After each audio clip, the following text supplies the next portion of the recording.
Okay, our Q1 research is slightly different to our Q4 research at the end of last year. We are now putting this out as Union Street Partners, which we're pleased to announce.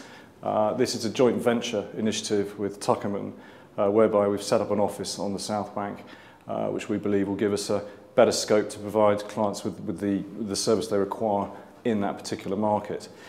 In terms of how the investment market has fared, in keeping with the rest of central London, the first quarter has been substantial.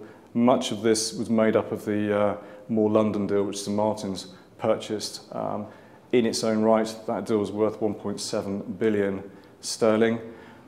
If you strip that out, then there's been relatively little activity behind that.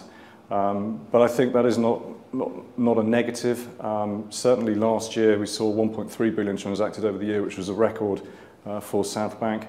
But as we know from being very active in the area, all the UK institutions, particularly the UK propcos and so forth, have got active requirements in that market.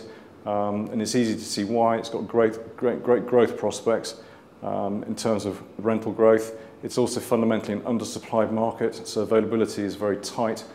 So the fundamentals for performance of the asset is there. On top of that, clearly the other core central London markets are becoming very competitive. So it is perceived that you get better value in South Bank.